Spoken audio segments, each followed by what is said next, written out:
funny how a single decision can change everything.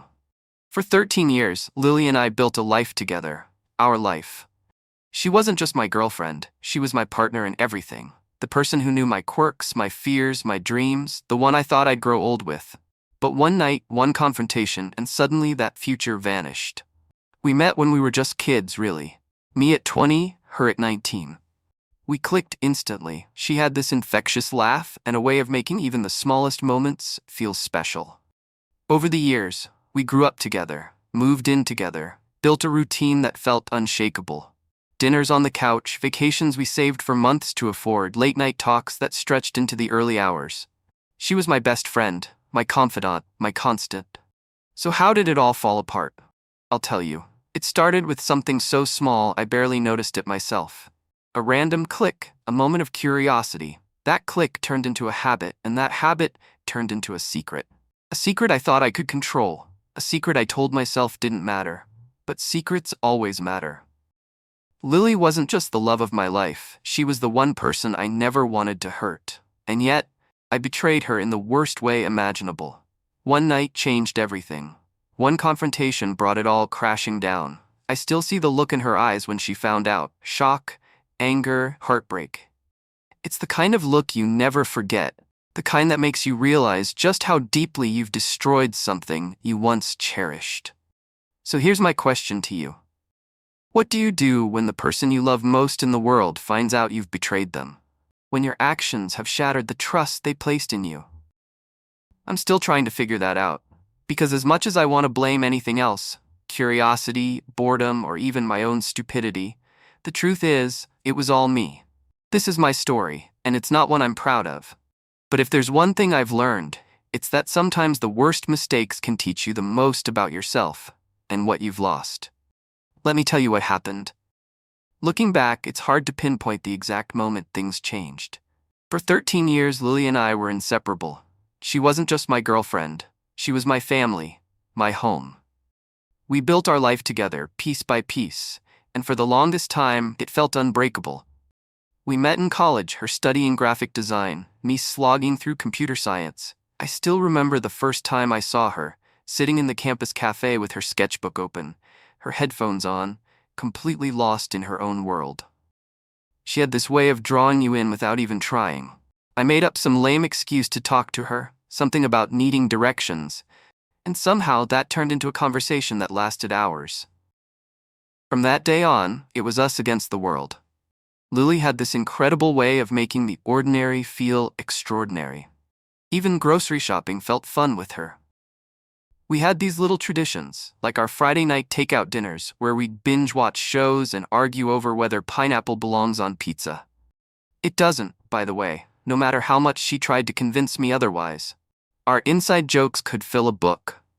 We had a way of finishing each other's sentences, of knowing what the other person was thinking without saying a word. She made me laugh like no one else could, and she had this ability to calm me down when life felt overwhelming. We dreamed big together. We talked about buying a house someday, maybe getting a dog. Lily loved golden retrievers. We even had names picked out for the kids we wanted, though we were both in no rush to start a family. For over a decade, we were each other's world. Our apartment wasn't much, just a one-bedroom with a leaky faucet and mismatched furniture, but it was ours. We built a life in that space, one filled with love, laughter, and moments I thought I'd remember fondly forever. And then, somehow, I threw it all away. It started so innocently that I didn't even realize what I was getting into. One night, Lily had gone to bed early. She had a big deadline at work and needed the rest. I wasn't tired, so I stayed up, scrolling aimlessly on my laptop. I don't even remember how I ended up on the site. It was one of those rabbit holes you fall into online, clicking one thing after another until suddenly, there it was, a webcam model site. At first, I just glanced around out of curiosity. I wasn't looking for anything specific. It was late, I was bored, and it seemed harmless enough. Just a few clicks, a little browsing, and then I'd close the tab and go to bed. But I didn't close the tab. The models were friendly, engaging. They had this way of making you feel noticed, special even, like their attention was just for you. It was flattering in a way that I didn't expect. I told myself, it was no big deal. Everyone has their guilty pleasures, right? It wasn't like I was physically cheating or anything. It was just a distraction, something to fill the quiet nights when Lily was busy or asleep. The first few times it was rare, maybe once a month if that. I'd visit the site, watch for a little while, and then move on. But the thing about distractions is that they have a way of pulling you in, little by little, until they're no longer distractions, they're habits. When curiosity turned into something more. One night, after a particularly stressful day at work, I decided to create an account. I didn't think much of it at the time. It was just easier to navigate the site that way. Then, almost without realizing it, I bought tokens. It felt strange at first, spending money on something so trivial, but the tokens opened up new ways to interact. I could send messages, get responses, and feel like part of the experience. That's when it started to change. What had been casual browsing turned into conversations. The models were good at what they did, listening, laughing at your jokes, making you feel like you mattered. It felt like an escape, a way to forget the stress of work, the monotony of daily life. And then came her. I won't say her name because it doesn't matter now, but at the time she stood out. There was something about her, the way she smiled, the way she listened, that kept me coming back. She remembered little things about me, like my favorite type of music or the kind of coffee I drank. It felt personal, even though I knew it wasn't. Over time, I started chatting with her outside the site. She gave me her number one day, and I didn't hesitate to save it. We didn't talk all the time, just every now and then. But those conversations started to feel like a separate world. A world I didn't have to share with Lily. The first time I bought her a gift, it didn't feel like a big deal. It was something small, just a gesture. I told myself it wasn't any different from buying a gift for a coworker or a friend. But deep down, I knew that wasn't true. Then, one night, she mentioned that she hadn't eaten all day. I ordered food for her. Again, just a small gesture, or so I told myself. But looking back, I can see how each of these small gestures were lines I kept crossing, one after another. I convinced myself it wasn't cheating because it wasn't physical. I wasn't meeting her in person, wasn't touching her, wasn't sharing my life with her the way I did with Lily. But I was sharing something. Wasn't I? My time, my attention, my money. Most importantly, I was sharing a part of myself that should have belonged to Lily. The thing about secrets is that they create distance. Even though I still loved Lily, I started to feel disconnected from her. I'd catch myself pulling away, keeping my phone out of her sight, spending more time online after she went to bed. I knew it was wrong. I knew I was betraying her trust, even if I wasn't ready to admit it to myself.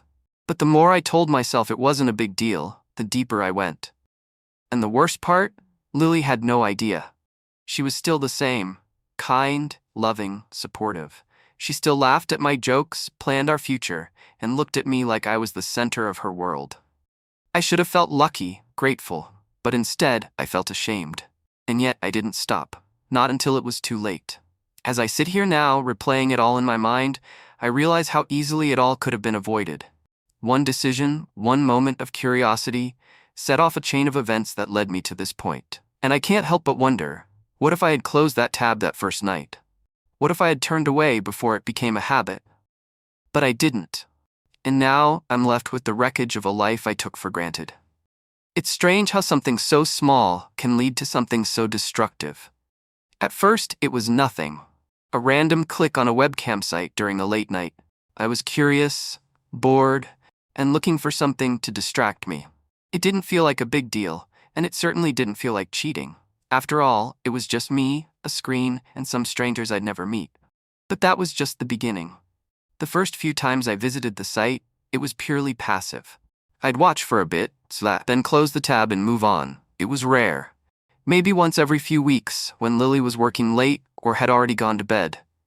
It was like flipping through channels on TV, something to pass the time. But then I noticed the interactive features. There were these tokens you could buy, little digital currencies that let you tip the models or send them messages. At first, I ignored them. It seemed unnecessary. I didn't need to interact. Watching was enough. But one night, curiosity got the better of me. I bought a small amount, just enough to send a message or two. When I typed my first message, I didn't think much of it. I was polite, casual, just trying to see what the experience was like. And when she responded, addressing me by name, laughing at my joke, it felt good. It felt personal. It wasn't long before I bought more tokens. I told myself it was just for fun, a harmless way to pass the time. But deep down, I think I liked the feeling of being noticed, of having someone's undivided attention, even if I was paying for it. There was one model who stood out from the rest. Let's call her Mia. She had this warmth about her, a way of making you feel like you were the only person in the room. Her smile felt genuine, her laugh contagious, and she had a way of asking questions that made you want to open up. At first, our interactions were no different from the others. Brief, light, impersonal. But over time, I found myself seeking her out whenever I logged on. I'd spend more tokens just to keep the conversation going a little longer. She started remembering little details about me, my favorite sports team, the stressful project I was working on, even the kind of coffee I liked.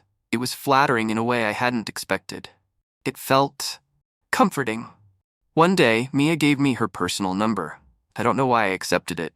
Maybe it was the thrill of something forbidden, or maybe I wanted to see what would happen. Either way, I saved it. And before long, we started chatting outside the site. At first, it was sporadic, just a message here or there, usually initiated by her. But as time went on, the conversations became more frequent. We talked about her life, her dreams, her struggles. She told me about her family, her love of cooking, her plans to go back to school. It stopped being just about the site. The first time I sent Mia a gift, it felt like nothing. She had mentioned her birthday was coming up, and I thought it would be a nice gesture. I found something small online, something she'd mentioned liking in one of our conversations. It wasn't expensive, and I told myself it was no different from buying a coworker a birthday gift. But it wasn't the same, was it? A few weeks later, she casually mentioned that she hadn't eaten all day. Without thinking, I ordered food to be delivered to her. Again, I rationalized it. What's the harm in helping someone out?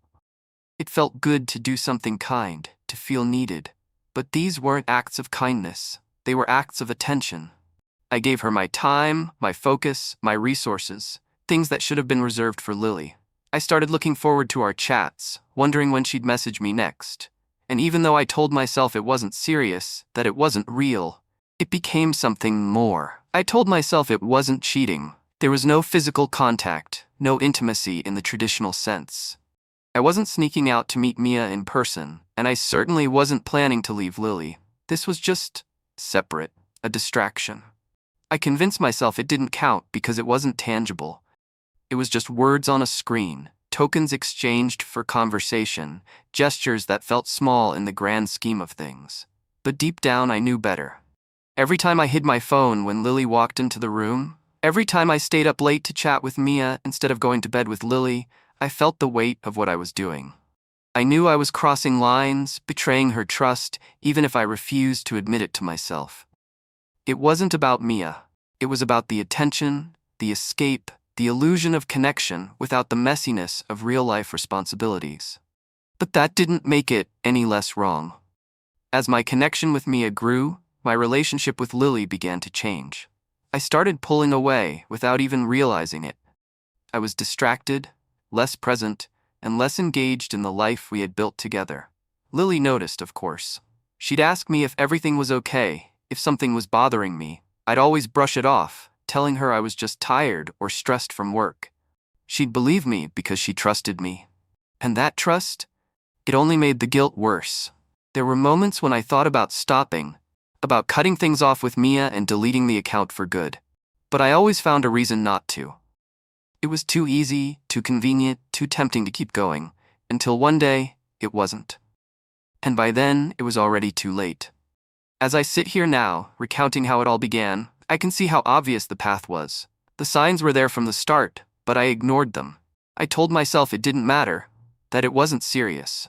But it did matter, and it was serious, because in the end, I wasn't just betraying Lily, I was betraying everything we had built together.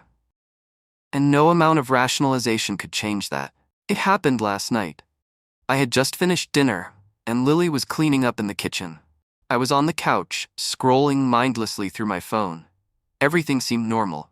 Just another quiet evening in the home we'd built together over the past 13 years.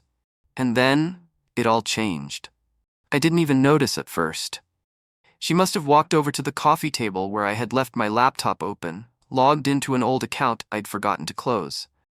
I heard her call my name, her voice sharp and unfamiliar, and when I looked up, she was standing there, holding my laptop like it was a loaded weapon. "What is this?" she asked, her voice trembling. I froze. My mind raced, trying to figure out what she had seen, how much she knew. When I finally walked over, the screen told me everything I needed to know. She had found the messages. The messages were right there in front of her. The chats with Mia, the tokens I had purchased, the gift receipts. Everything was laid bare, and there was no denying it. Her face, I'll never forget the look on her face. It was a mix of disbelief, anger, and heartbreak. Her eyes were glassy, and her lips trembled like she was trying to hold herself together but couldn't. "Is this real?" she whispered, her voice breaking. I opened my mouth to respond, but no words came out. What could I say? That it wasn't what it looked like?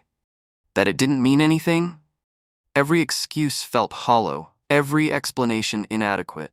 She didn't wait for me to answer. She started scrolling through the messages, her fingers shaking as she read the conversations aloud. The jokes, the compliments, the little details I had shared with Mia, the gift I had sent, the food I had ordered. "You've been talking to her for a year?" she asked, her voice rising with every word. "A whole year, and you didn't think I deserved to know?" I tried to explain, tried to tell her that it wasn't what she thought, that it didn't mean anything, that I had never planned to meet Mia or take it any further. "I don't care if you didn't meet her," she snapped, tears streaming down her face. "You gave her your attention. You gave her your time. You gave her pieces of yourself that were supposed to be mine. How could you do this to me? After everything we've been through, after all these years, how could you?" Her words hit me like a tidal wave, and all I could do was stand there, drowning in my guilt. She didn't wait for me to respond. She turned on her heel and stormed into the bedroom, slamming the door behind her. I stood there for what felt like hours, unsure of what to do. Should I follow her? Give her space? Beg for forgiveness? When she finally came out, she was holding a suitcase. "Lily, wait," I said, stepping in front of her. "Please, just listen to me." "Listen to you?" she repeated, laughing bitterly. "Why should I listen to you when you couldn't even respect me enough to be honest? You've been lying to me for over a year, and for what? Some girl on the internet? Was I not enough for you?" "It wasn't about that," I said desperately. "It was a mistake, a stupid, selfish mistake, and I'm sorry. I'll do anything to make this right. Just don't go." But she shook her head, her eyes filled with a pain I couldn't begin to understand. "I can't stay with someone who would betray me like this," she said quietly. "I deserve better." And with that, she walked out the door. I didn't chase after her. I didn't call out her name or beg her to stay. I just stood there, frozen, as the door closed behind her and the sound of her footsteps faded away. When the silence finally settled in, I sat down on the couch, staring at the laptop still open on the coffee table. The messages were still there, taunting me with every word. I closed the laptop and stared at the empty apartment. The space that had once been filled with Lily's laughter and warmth. It felt so cold, so lifeless without her. The weight of what I had done hit me all at once. I had thrown away 13 years of love, trust, and partnership for something meaningless. Or a distraction that had never truly mattered. I replayed the night over and over in my head, trying to figure out how I could have been so blind, so careless. I had convinced myself that it wasn't real cheating because it wasn't physical, but now I saw the truth. Cheating isn't just about what happens in person. It's about betrayal, of trust, of loyalty, of the promises you made to someone who loves you. Lily had been my rock, my partner, my best friend. She had given me her heart, her trust, and her unwavering support, and I had thrown it all away. The regret was suffocating. I wanted to call her, to tell her how sorry I was, to beg for another chance. But what could I say that would make a difference? I knew I had broken something that couldn't be easily fixed. That night, I sat alone in the dark, surrounded by the echoes of what used to be our life together. The empty space where she used to sit, the half-finished book on the nightstand that she'd never come back for, the faint scent of her perfume lingering in the air. It all felt like a reminder of what I had lost. And for the first time, I truly understood what people mean when they say you don't realize what you have until it's gone. I had everything I could ever want in Lily, and I let it slip through my fingers. And now, all I'm left with is the emptiness she left behind, and the painful knowledge that I have no one to blame but myself. The silence in the apartment was deafening. For the first time in 13 years, Lily wasn't here. Her voice, her laughter, her presence, it was all gone. The space felt hollow, and so did I. Sitting there, alone with my thoughts, I kept replaying the last 24 hours in my mind, trying to make sense of what had happened. How had I let things spiral so far out of control?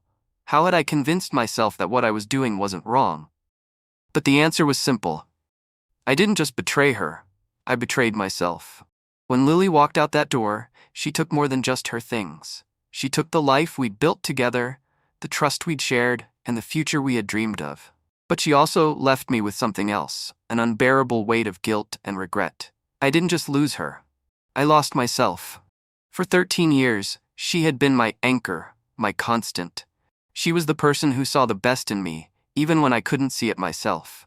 And yet, I let a fleeting distraction, a meaningless habit, destroy everything. I had convinced myself that it wasn't cheating because it wasn't physical. I told myself that it didn't count, that it wasn't real. But now I see it for what it was.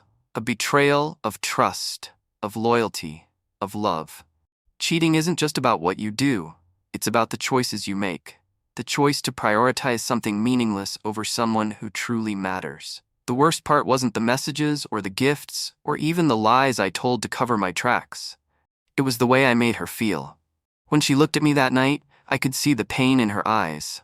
She didn't just feel betrayed, she felt unworthy, like she wasn't enough for me. And that's the part that will haunt me forever. Because the truth is, Lily was more than enough. She was everything. And yet, I chose to give pieces of myself to someone who didn't matter. I gave my time, my attention, my energy to something that was never real. And in doing so, I devalued everything Lily and I had built together. That's the thing about emotional betrayal. It cuts deeper than physical acts ever could. It's the breaking of a bond, the shattering of trust, the realization that the person you thought would always have your back has turned away. If there's one thing I've learned through all of this, it's that trust is the foundation of any relationship. And once it's broken, it's nearly impossible to rebuild. Lily trusted me, she believed in me, she gave me her love unconditionally, and I took that for granted. I let my own selfishness, my own insecurities lead me down a path I can never undo. And for what?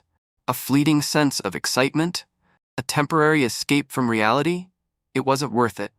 Nothing could ever be worth the pain I caused her, or the pain I'm left with now. If I could go back, I'd close that tab the first night I stumbled onto the site. I'd never buy those tokens. I'd never save her number. But life doesn't give us do-overs. All I can do now is learn from my mistakes and try to be better. Not for Lily because she's gone, but for myself. Cheating isn't always about physical acts. Sometimes it's about the choices we make, the priorities we set, and the people we hurt along the way. I chose distraction over commitment. I chose secrecy over honesty. I chose something meaningless over someone who loved me. And in the end, I lost everything. Now, as I sit here in this empty apartment, surrounded by the echoes of a life I'll never get back, I realize something I wish I'd understood sooner. When you betray someone who loves you, you're not just breaking their heart, you're breaking your own. Lily was my world, and I let her slip through my fingers. I don't know if I'll ever forgive myself for that, but I do know one thing: I'll never make that mistake again. Because losing her wasn't just a wake-up call. It was the costliest lesson of my life. The hardest part about losing Lily isn't the silence in the apartment or the empty spot on the couch where she used to sit. It's the knowledge that I can never undo what I've done. She's gone, and there's no guarantee she'll ever come back. But I owe it to her and to myself to figure out why I let this happen. I've made a decision to seek therapy. For a long time, I thought I could handle things on my own. I convinced myself that the choices I made weren't reflective of who I really am. But now I see it differently. If I don't address the reasons behind my actions, I'm bound to make the same mistakes again. Therapy isn't just about understanding what I did. It's about understanding why. Why did I let myself prioritize fleeting distractions over real connection? Why did I ignore the guilt, the lies, the damage I was causing to someone I loved? I need to dig into those questions, not just for my own growth, but to make sure I never hurt anyone else the way I hurt Lily. And if she ever decides to talk to me again, if she ever gives me a chance to apologize properly, I want to be able to look her in the eye and tell her I've changed. Not just for her, but because I needed to. In the meantime, I'm focusing on rebuilding myself, taking responsibility, learning from my mistakes, and figuring out how to move forward without her. It's the least I can do after everything I've done. To anyone watching this, I want to leave you with something I wish someone had told me before it was too late. If you're in a relationship, don't let curiosity, boredom, or distraction lead you astray. It's easy to tell yourself that little things don't matter, that a click here, a conversation there, isn't a big deal. But every choice you make adds up. And before you know it, you're standing in the ruins of something you thought would last forever. Cheating isn't just about physical acts. It's about breaking trust, crossing boundaries, and forgetting the value of the person standing right in front of you. If you love someone, show them. Prioritize them. Talk to them when you're feeling disconnected, instead of looking for answers elsewhere. Because once that trust is broken, it's almost impossible to put the pieces back together. Take it from someone who learned the hard way. The damage you'll do can't always be undone. I don't know if Lily will ever forgive me. I don't even know if I deserve it. But what I do know is that this experience has forced me to take a long, hard look at myself. I can't change the past, but I can work on becoming a better person. A person who understands the value of trust, loyalty, and love. To those of you still holding on to the people you love, don't take them for granted. Don't make the mistakes I made. Thank you for listening to my story. If it helps even one person avoid the path I went down, maybe something good can come out of all this. And to Lily, if you're out there, I'm sorry. Truly, deeply sorry. This is the road I have to walk now, and I'm determined to walk it the right way, no matter how long it takes. Thank you for taking the time to hear my story. If it resonated with you, or if you've ever faced challenges in your own relationships, I'd love for you to join this journey of reflection and growth. Hit the subscribe button to hear more real stories about love, mistakes, and the lessons we learn along the way. Let's navigate these complexities together, one story at a time. I appreciate your support, and I'll see you in the next video.